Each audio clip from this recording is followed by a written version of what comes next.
quote, no? Tungkol sa ating paksang tatalakayin.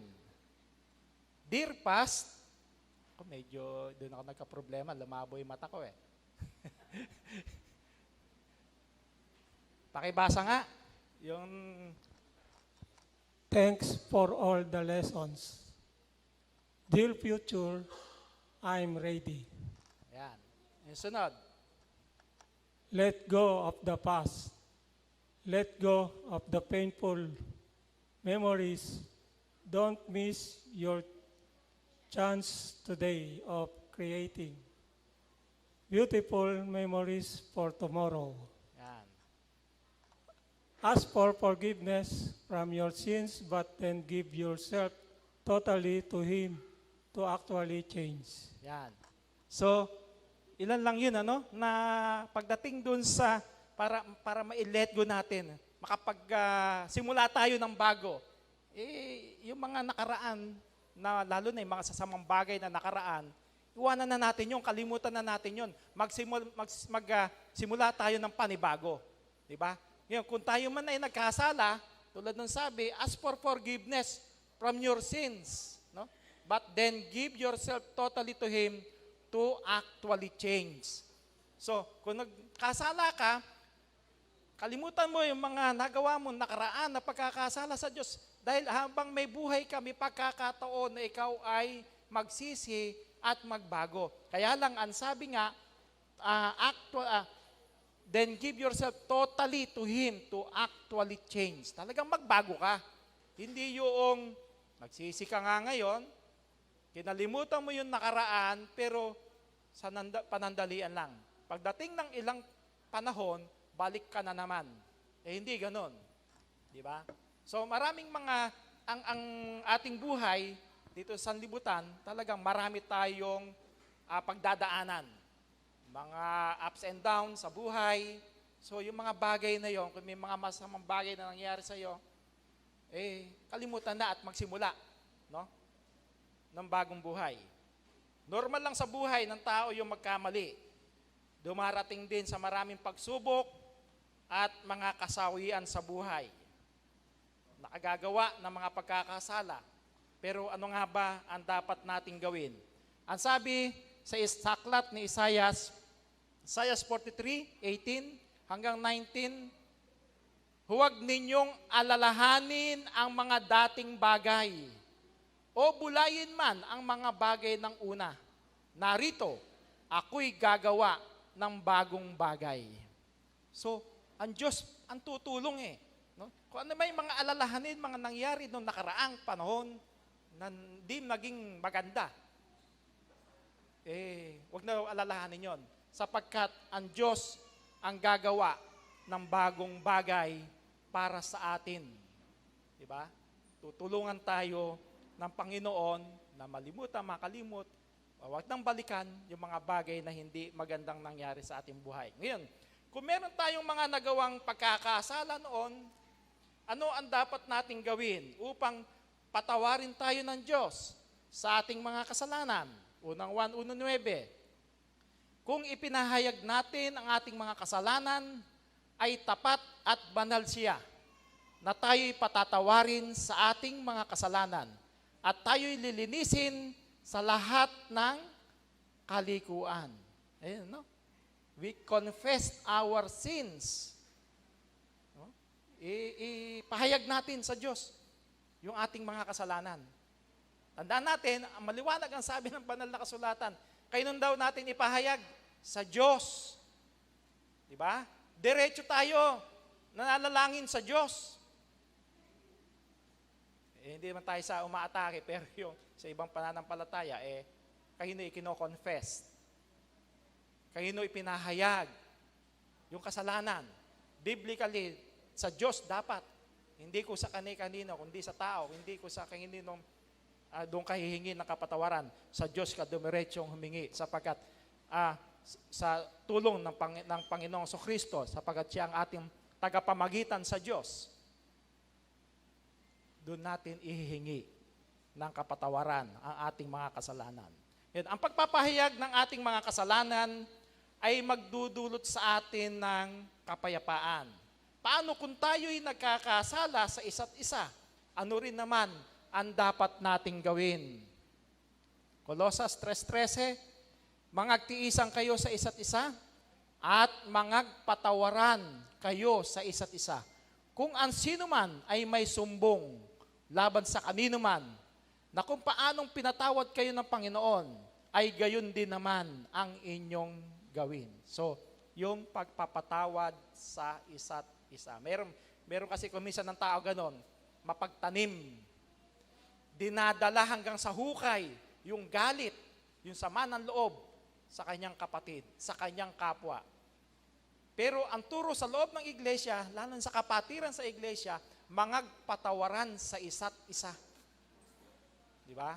Hindi yung, hindi ako sasamba kasi andun yung si kapatid na gano'n eh. May away kami nun eh. Hindi eh. Sino idadamay mo na? Pati pagsamba mo, pati pananampalataya mo, damay, di ba? So hindi dapat na gano'n.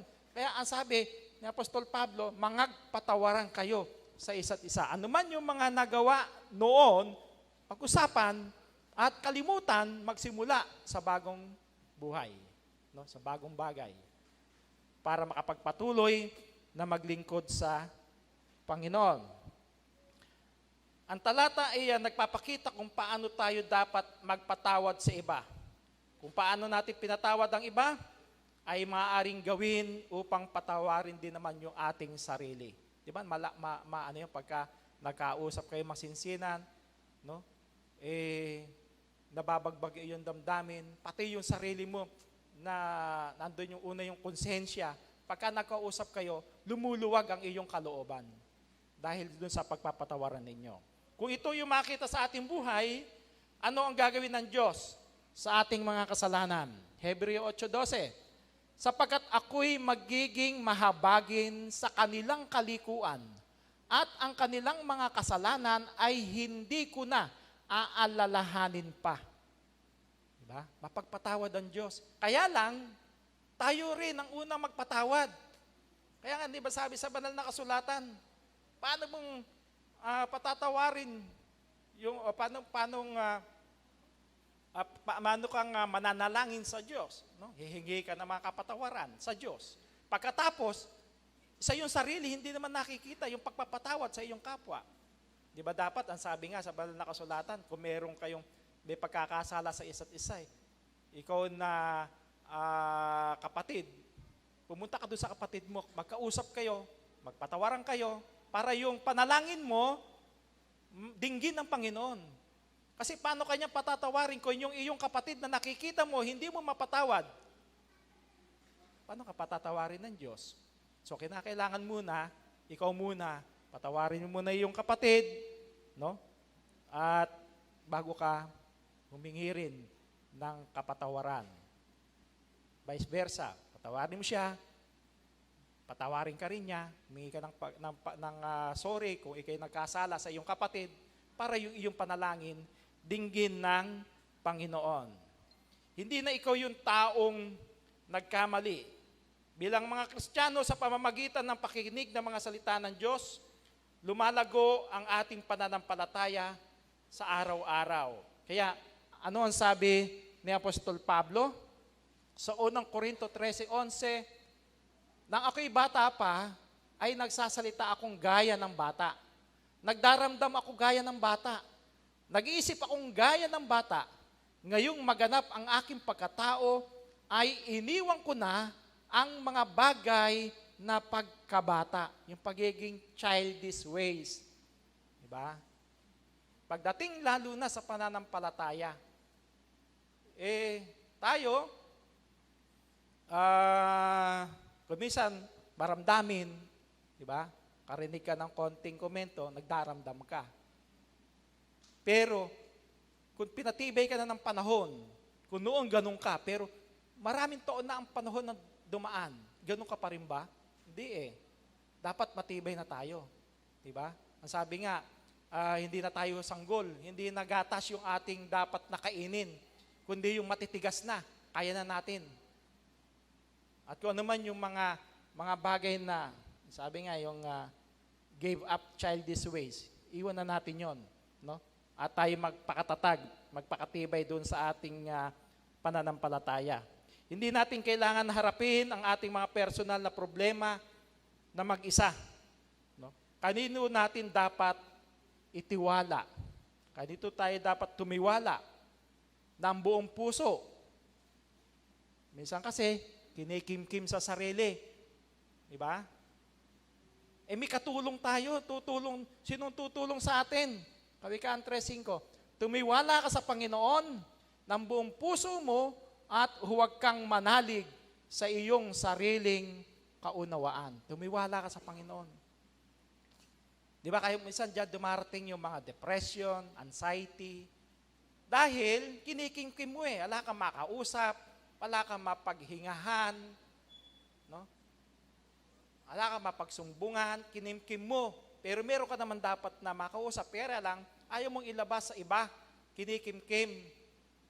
Ang mabisang sumbungan, ang mabisang pagkatiwalaan, ang Diyos, tumiwala ka sa Panginoon ng buong puso mo. Pahayag mo sa Diyos. Manalangin sa Diyos kung dumarating yung ganong mga depression, anxiety na dinaranas ng tao. Kaya nga diyan kung minsan nahahantong sa may mga nagpapakamatay, di ba? Dahil dun Kasi wala yung pagtitiwala sa Panginoon. Pero kung itiniwala ng tao yung kanyang sarili sa Panginoon, hindi niya gagawin yung masamang bagay. Hayaan niyang, yung tulad ng paksa natin, ile-let go na lang niya yun. Lahat ng mga masamang bagay na nangyari na yon, ipagkatiwala lang sa Panginoon. Ipagmamalasakit ba niya tayo sa ating mga kabalisahan sa buhay? Sabi ni Apostol Pedro, 5:7, na inyong ilagak sa Kanya ang lahat ng inyong kabalisahan, sapagkat kayo'y ipinagmamalasakit niya. Lahat, walang pinipuwera. No? Ano man mga problema sa buhay, mga alalahanin, ipagmamalasakit tayo ng Diyos. Basta't ilagak lang natin, itiwala lang natin sa Diyos. Kabuhayan, sakit, lahat, tutulungan tayo ng Panginoon. Malalagpasan natin yung lahat ng bagay na yan. At ano rin yung dapat na manatili sa atin upang ipagmalasakit tayo ng Diyos? Judas 1:21-22, na magsipanatili kayo sa pag-ibig sa Diyos, na inyong asahan ng awa ng ating Panginoong Hesukristo sa ikabubuhay na walang hanggan, at ang ibang nag-aalinlangan ay inyong kahabagan. Di ba? Maliwanag. Basta't manatili tayo sa pag-ibig ng Diyos, sa pag-ibig sa Diyos. Asahan natin yung awa at tulong ng ating Panginoon. Di ba? Ano ba yung pag-ibig? Paano ba yung pag-ibig sa Diyos? Di ba? Ang meaning ng pag-ibig, ang sabi sa unang 1 din, yung pag-ibig sa Diyos ay yung pagtupad sa kanyang mga utos. Yun ang tunay na pag-ibig sa Diyos. Tinutupad mo ang utos ng Diyos. Kasi madaling sabihin yung pag-ibig Ano? Madaling lumabas sa ating bibig. Pero, wala ka namang gawa. Hindi mo naman tinutupad yung utos ng Diyos. Hanggang salita lang, hanggang labi lang. Wala rin kabuluhan. So, kinakailangan mayroong gawa para maipakita natin na tunay nating iniibig ang Diyos. Kapag dumarating sa atin ang mga kahinaan, sino yon dapat na maging malakas sa loob natin? No? Dumarating mga alalahanin, mga kahinaan, sino ang dapat doon na manatili sa atin? 2 Korinto 12:8-9, tungkol dito ay makaitlo ako nanalangin sa Panginoon upang ilayo ito sa akin. At siya ay nagsabi sa akin, ang aking biyaya ay sapat na sa iyo, sapagkat ang aking kapangyarihan ay nagiging sakdal sa kahinaan. Kaya't bagkos akong magmamapuri na may malaking galak sa aking kahinaan upang manahan nawa sa akin ang kapangyarihan ni Kristo. No?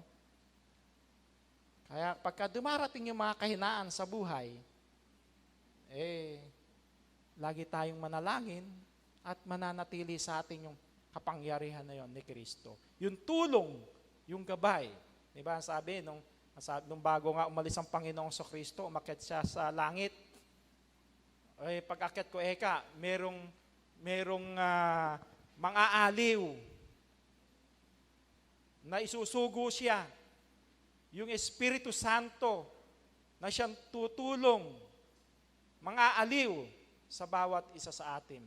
Yun yung kapangyarihan ng ating Panginoong Kristo na siyang gagabay at tutulong sa oras ng ating mga kahinaan.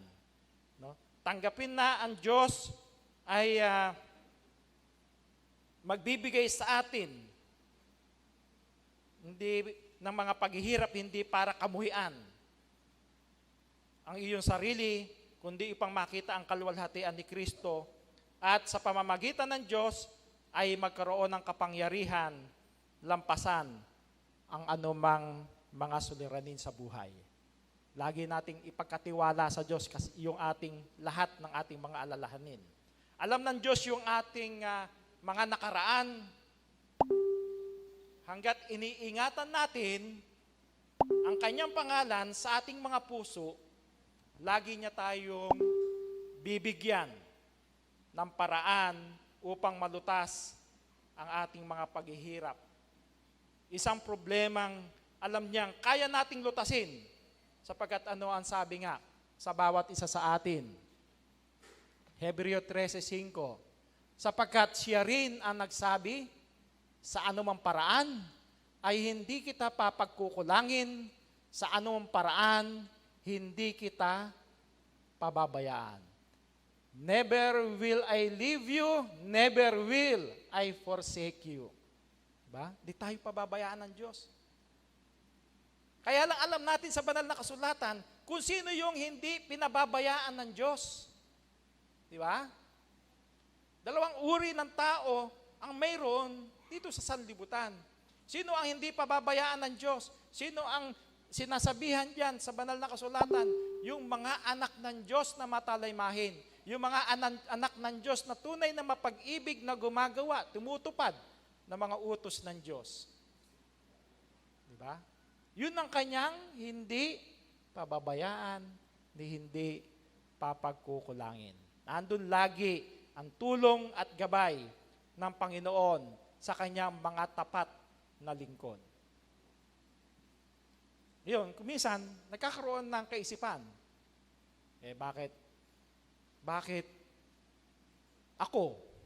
Tapat ako ng lingkod ng Diyos. Sabihin ng iba, bakit ganito nangyari sa buhay ko? Diba? Bakit nawalan ako ng mahal sa buhay? Parte yun ng buhay dito sa sanlibutan.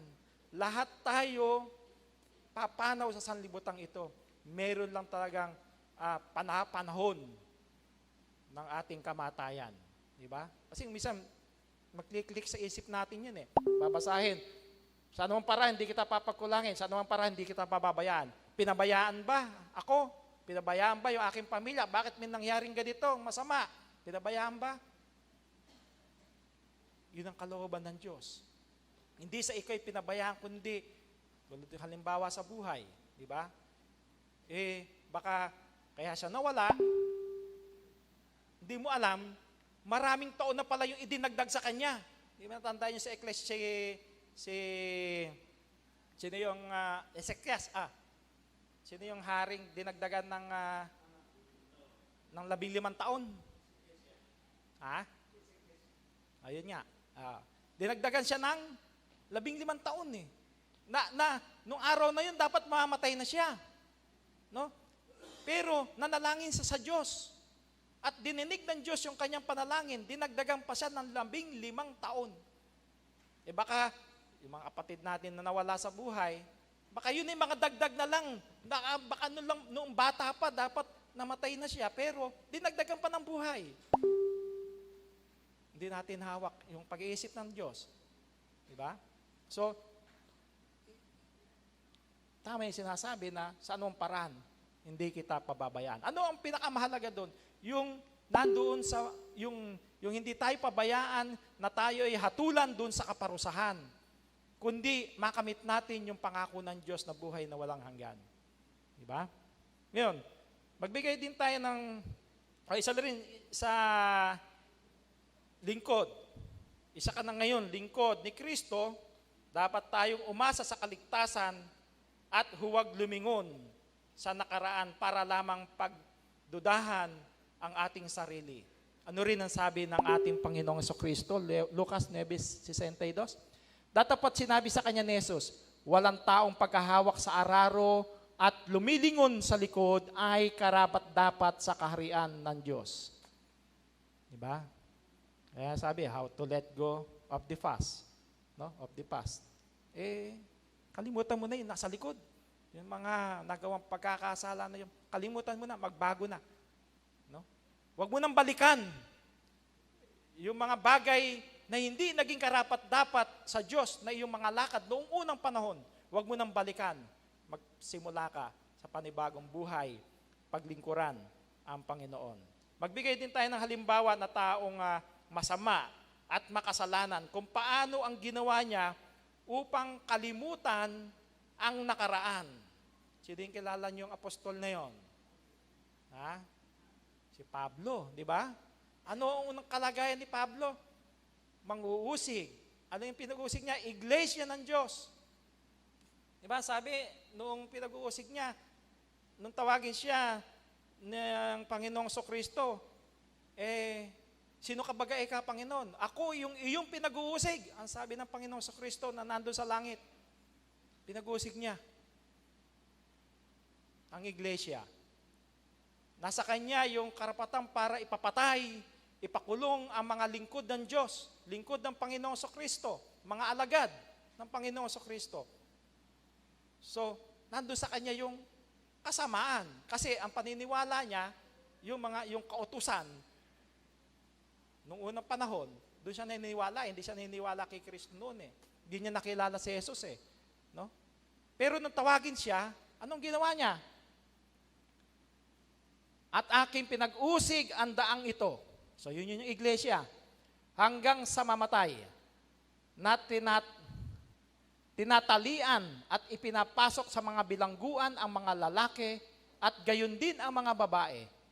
Gaya rin naman ng Pangulong Saserdote na nagpapatotoo sa akin at ang buong kapulungan ng matatanda.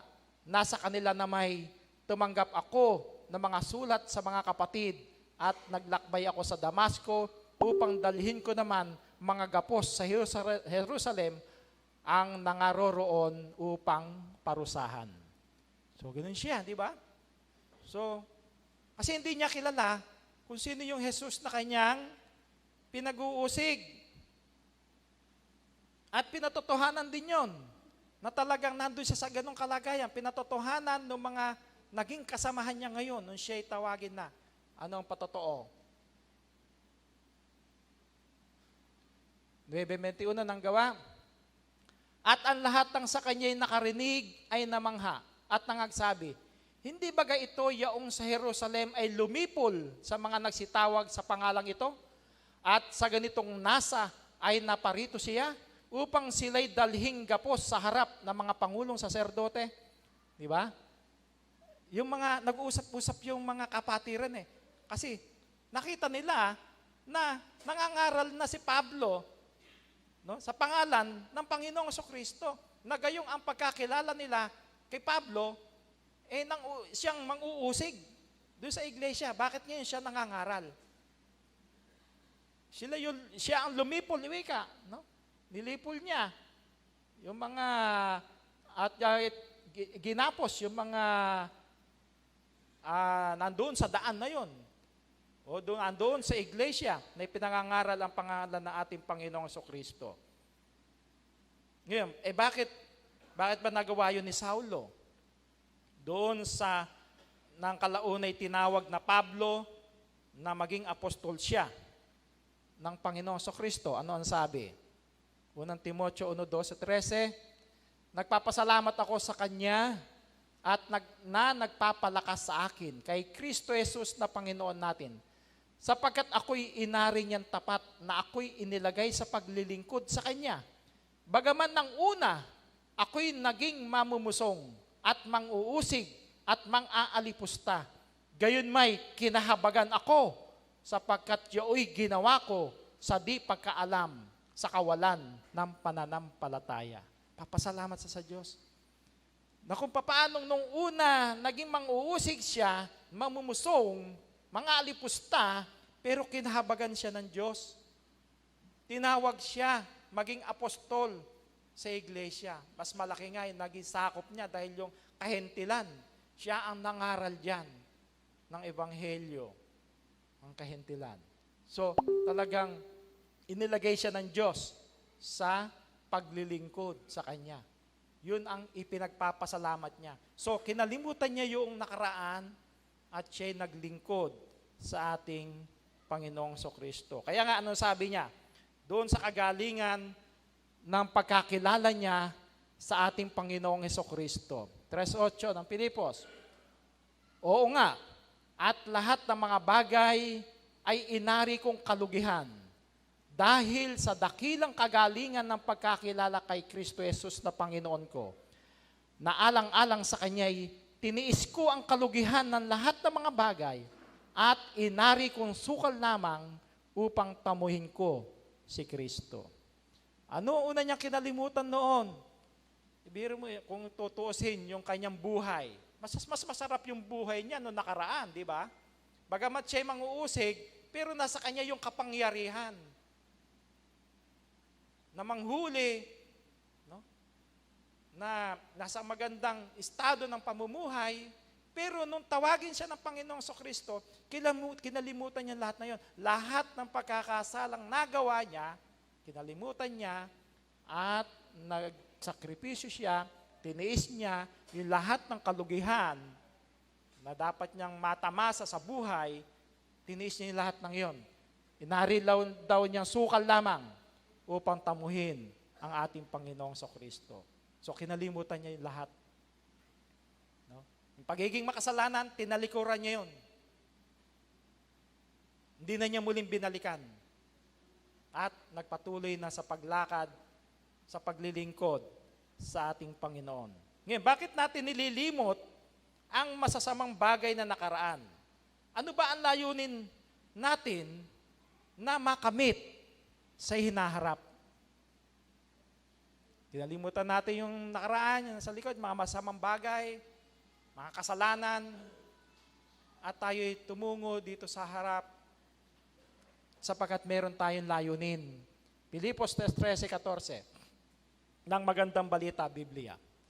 Mga kapatid, hindi ko ipinapalagay na nakamit ko na ito. Ngunit isang bagay ang ginagawa ko habang nililimot ko ang nakaraan at sinisikap na marating ang layuning nais kong makamtan. Nagpupunyagi ako patungo sa hangganan upang makamtan ang gantimpala ng pagkatawag sa akin ng Diyos sa pamamagitan ni Kristo Jesus, ang buhay na nasa langit. Merong hinahangad. Kaya nilimot niya yung nakaraan, yung masasamang bagay, yung mga pagkakasala, sapagkat doon alam niya wala siyang buhay na walang hanggan doon. Wala nga doon yung gift ng God, no? Yung sa langit.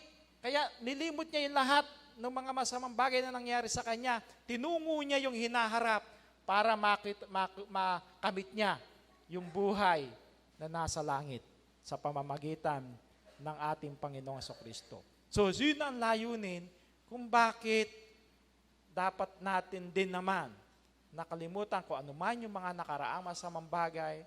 No? Kalimutan natin yun, magsimula tayo ng paglilingkod sa Panginoon na ang layunin natin para makamit yung pangako ng Diyos na yan, na buhay na walang hanggan. Kaya, para malimutan natin ang mga di magagandang bagay at mga pagkakasalang dumaan sa ating buhay, ano ang pinakamabisang gawin ng bawat isa sa atin? Pilipos 4:6-7, huwag kayong mga balisa sa anumang bagay, kundi sa lahat ng mga bagay sa pamamagitan ng panalangin at daing na may pagpapasalamat ay ipakilala ninyo ang inyong mga kahilingan sa Diyos. At ang kapayapaan ng Diyos na di masayod ng pag-iisip ay mag-iingat ng inyong mga puso at ng inyong mga pag-iisip kay Kristo Jesus. No? Magdaw tayo mga balisa, manalangin tayo. Yun yung pinakamabisang paraan. panalangin sa Diyos. No. Laging hindi ka pag tumawag ka kasi dito sa telephone, minsan busy, di ba? Kahit sa online, mahina ang signal, di ba? Pero sa Diyos, direkta tayo na makakapanalangin. Kaya lang, meron pa rin pala. Kasi dito kung nagbibisi, o kaya naririnig, may nagre-ring yung telephone, ayaw naman sagutin, di ba? Tawagan mo yung kaibigan mo, ring lang ng ring. Pero naririnig, nung tinatawagan mo, ayaw naman sagutin. Bakit? Kaya ayaw sagutin. Baka may galit sa'yo, kaya ayaw sagutin. Di ba? So, ganun din sa Diyos Di ba? Baka tumatawag tayo sa Diyos, bakit hindi din nirinig yung ating panalangin? Kasi may nakakubli daw Kinublihan, wika, ng inyong mga kasalanan ang mukha ng Diyos. Ayun doon sa Lumang Tipan. May nagpakubli sa mukha ng Diyos. Alin? Yung kasalanan. Kaya, para hindi maging busy at sagutin yung tawag natin, yung panalangin natin sa Diyos, kinakailangan talagang magsisi tayo sa ating mga kasalanan. Talagang gawin natin kung ano yung kalooban ng Diyos para sa anumang oras, anumang araw tayo tumawag, maya-maya tumawag tayo sa Panginoon, diringgin yung ating panalangin. Walang busy, kundi sasagot siya. Bibigay ay yung kahilingan. Yun ang pinakamabisang paraan sa lahat ng ating mga kabalisahan, mga panganib, anumang mga pagsubok na ating dinaranas sa buhay na ito, manalangin tayo sa Diyos.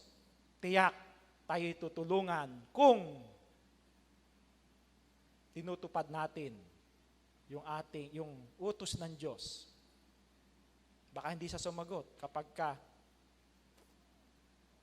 hindi natin ginagawa yung ating tungkulin. Di ba? Sabi dun sa Kawikaan, ako ikay tumawag, ayaw nyo. Ayaw ninyo ng aking payo. Kaya sa oras na kayo ay tumawag sa akin, hindi ako sasagot. Di ba? Pero, kung ginawa natin yung ating tungkulin sa iglesia at ginagawa natin yung kalooban ng Diyos, yung utos ng Diyos, tiyak yun. Nakabukas sa atin ang pakinig ng Diyos. At tayo'y kanyang tutulungan. Ang ating mga daing at mga hibik ay kanyang tutugunan. Yun ang paraan upang patuloy tayong dinggin ng Panginoon sa ating mga kahilingan. Kaya, anumang mga bagay na hindi magandang bagay na nangyari sa ating buhay noong nakaraan, kalimutan natin, magsimula tayo, manalangin tayo sa Diyos, magpasalamat tayo sa Diyos sa panibagong buhay, panibagong bukas. Kung tayo nakalimot noon, laging nandyan ang pagkakataon. Nagbubukas lagi ang Panginoon para tayo bumalik sa paglilingkod sa Panginoon. Isang magandang umaga po sa ating lahat. Maraming salamat, Elder Ferdinand Elorido, para sa mensahe.